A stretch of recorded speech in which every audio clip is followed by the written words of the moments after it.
19. The night I overheard my stepbrother say my name in a way I never imagined Lillian God. His voice was low, rough, and full of something I didn't understand. It was 3 a.m., and the house was deathly quiet. I had only gotten up to grab a glass of water, but I froze mid-step when I heard it. My name, Killian, had come home for a short visit. He rarely stayed with us, preferring his own home across town since my dad married his mom 3 years ago. I'd only seen him twice. I remembered the first time I saw him like it was yesterday. He was tall, broad-shouldered, haired, and impossibly handsome. He gave off this air of power and control that made it impossible to look away, but that was all he had ever been to me, distant. He never acknowledged me, never smiled, and barely spoke to anyone unless necessary. To him, I was invisible. And yet last night I heard my name on his lips. I knew I should have turned around and gone back to bed, but something in his voice so raw, so desperate, made my feet move closer. The bathroom door was slightly ajar, and the light spilled out in a soft glow. I peeked through the gap and saw what I saw took my breath away. There he was, Killian. He was standing in front of the sink, shirtless, his muscles tense. His hand gripped the edge of the counter while his other moved lower. His head was tilted back slightly and his jaw was tight like he was trying to hold something in, and then he whispered it again. Liana. I froze, my heart racing. My cheeks burned, but I couldn't look away. A part of me hated myself for staying, but another part was mesmerized. Then I accidentally made a sound. His head snapped toward the door and our eyes met for a split second of gaze. His gaze was dark, intense, and unreadable. But then the moment shattered. Get out! He barked, slamming the door shut. The sound startled me out of my daze, and I stumbled back, my heart pounding in my chest. I ran down the hallway back to the safety of my room and shut the door behind me. I collapsed onto my bed, my mind spinning, mortified. I should have been mortified. I should have felt ashamed, but instead, all I could think about was the way he said my name. The next morning, I tried to stay away from him. I stayed in my room, holding my breath every time I heard footsteps in the hall.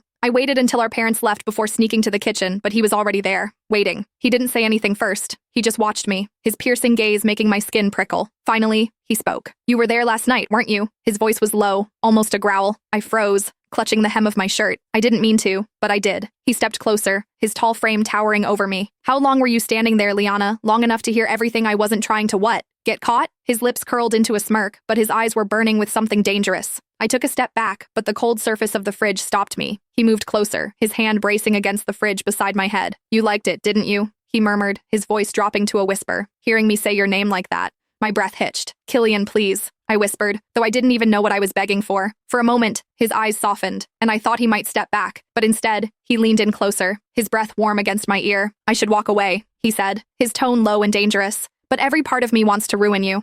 Then, just as he had cornered me, he stepped back. His gaze lingered on me for a moment, dark and unreadable. You better forget this ever happened, he said coldly, before turning and leaving the kitchen. I sank to the floor, my heart racing and my mind spinning. What had just happened? I couldn't get his voice out of my head, the way his words had made my skin burn. I hated myself for the way I reacted, for the way my body had betrayed me, but no matter how hard I tried,